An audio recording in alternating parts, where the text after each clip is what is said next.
The filmic look is everywhere, and if you're a creator, you've probably asked yourself, how can you achieve this cinematic film vibe without spending thousands of dollars on analog cameras? Now, I've tried the LUTs from the biggest creators on YouTube. The Peter McKinnon, Chris Howe, Big E, the Icelandic guy, and they're all good in their own ways, but a tool I've really enjoyed using recently is Dehancer. So I wanted to make a quick video going over some of the features I think are really great, share some of the stuff that's maybe a little bit overhyped or maybe overrated, and I actually think there's a few use cases and let's just say industries where I think creators could actually make a lot of money in by bringing the film emulation look to. I'll touch more on that later, but actually Dehancer is looking to make improvements to their film emulation platform. So they reached out to me for a review to see what I think and how they could make some improvements. And film emulation is really hot right now. Some would say it never left, and some will say it's not going anywhere. But we're at this technology crossroads where stuff is looking so crisp and high megapixel, where now people are taking, million megapixel Hasselblad and Leica cameras and putting film damage and grain all over them to be reducing the fidelity. I have a bunch of sample footage here from a few different trips that I've been on. And film emulation is the bread and butter of Dehancer, and adding its effect is just like anything else. I just drag it on top of an adjustment layer. And I want to bring your attention to what I think are some of the most useful features in Dehancer. The film look is where I would start. Almost anything from Kodak is going to look pretty good. Two that I've been enjoying recently are the CineStill 50D and CineStill 800T. And you can see just with one film filter how that already completely changed the look. And every one of these effects has a push where you can amplify or reduce the effect on that layer. Print is another good area where I would look, where this mimics the different material that the film was printed on. I get good results from the glossy paper and the print film. Let's just see what this is going on. Oh yeah, look at that already. Nice. Off and back on again, off and back on. If we take a look at this forest scene in the morning when it was really foggy, I'm happy with the Kodak Vision 250D. We can put this on print film. Let's take advantage of some film grain here. I like to zoom in for this part. Nice, like that. And again, just toggling it on and off.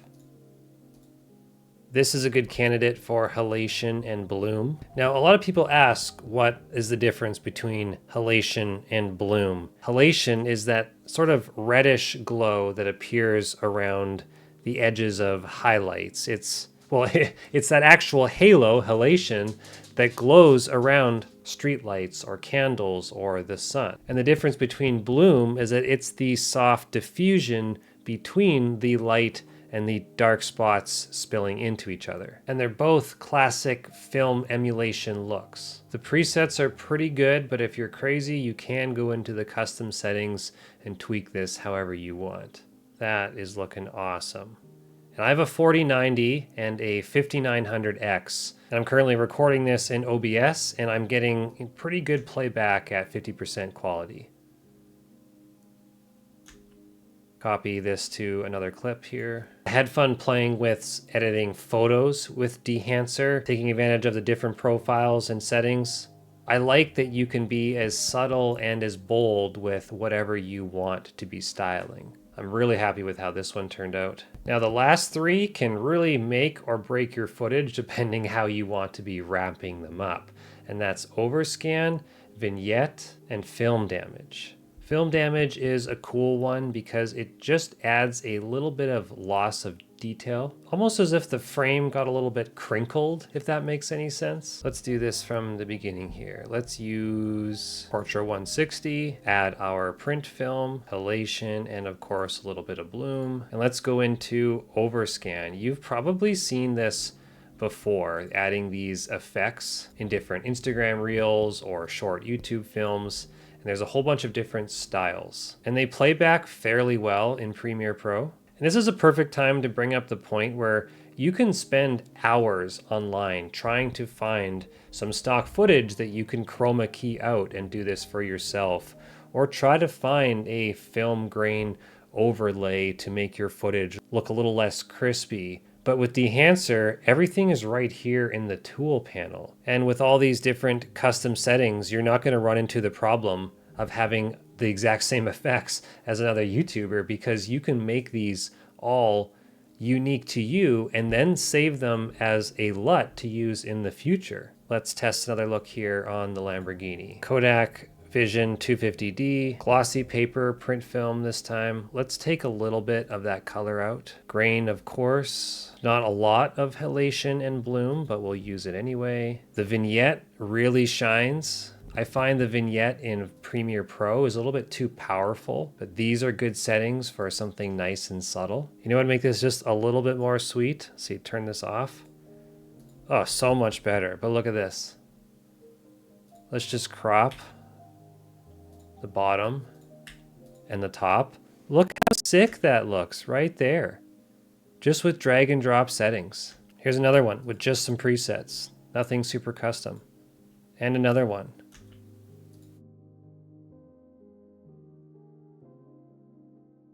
It even looks great for food. Look at this. 1, 2, 3. Oh, the composition's a little bad here. Ah, those glasses are filthy. But the food, the color grading is great. And one thing you don't want in food photography is the food to look fake and something like you wouldn't see in real life. And in my opinion, I'd say 98% of everything that you'd want to do to achieve the filmic look can be done with your film preset, your print settings, film grain, halation, and bloom, and vignette. Like, I think film damage and film breath are very subjective. Playing around with the color head too much can really affect your footage in the wrong way, but that's just my Canadian 2 cents.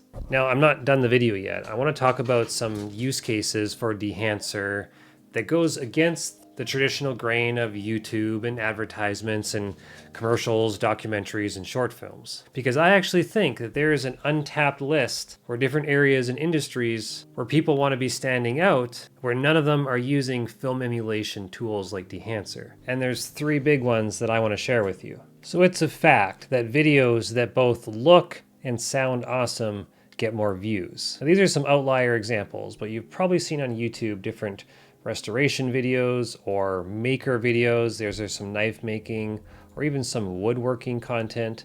Now, some of these videos have millions of views, but a lot of them have 10 in the hundreds of thousands. But think how cool it would be to be restoring a 1988 road bike where the whole video was edited like it was from the 90s. Whether it's snowblowing content or woodworking or artwork, if your video looks more visually appealing, more people are going to naturally watch it. The second category of content that could use Dehancer's help, I would say, is the gaming industry. And I'll look at Grand Theft Auto RP and World of Warcraft as 2 examples. Quite literally, millions of people fall in love with the stories that are told through Grand Theft Auto RP. Now, this isn't gameplay footage. This is people going into private servers, creating communities, starting shenanigans and different drama, and telling some of the best stories, arguably, that you can find on the internet. And to think, well, everyone is competing for views on their GTA RP stories, how fitting is it to actually have some cinematic filmic essence come to life through these game stories? And World of Warcraft, with a little bit of creative thinking, could also benefit from this. Because unless you're a top 1% gamer, most of the people that are making game content, besides tutorials, are all sharing moments and different experiences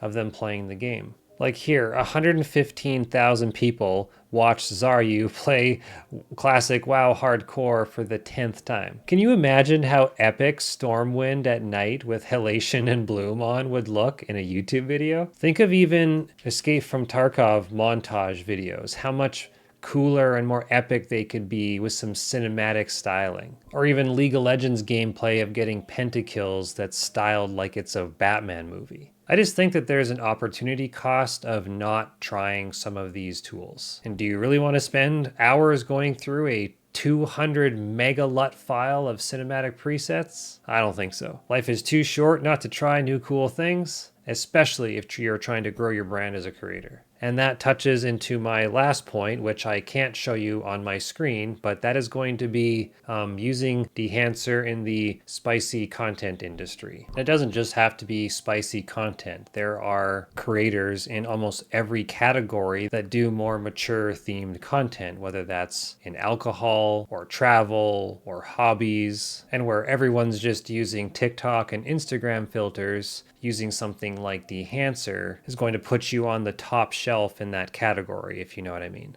So I do 100% think that Dehancer is worth testing for a few months to see if it speeds up your workflow and to see how much it has an impact on your views. Knock on wood, but actually the first short I uploaded with Dehancer got 32,000 views in the first 24 hours. The folks at Dehancer were kind enough to give me a discount code that does give me a tiny commission if you sign up. So use the code Derek for at least a month. Test it out, save a couple LUTs so you can use them in the future. As always, I hope you found this information helpful and informative and all that good stuff. Until next time, lighten up a little bit. I'm out.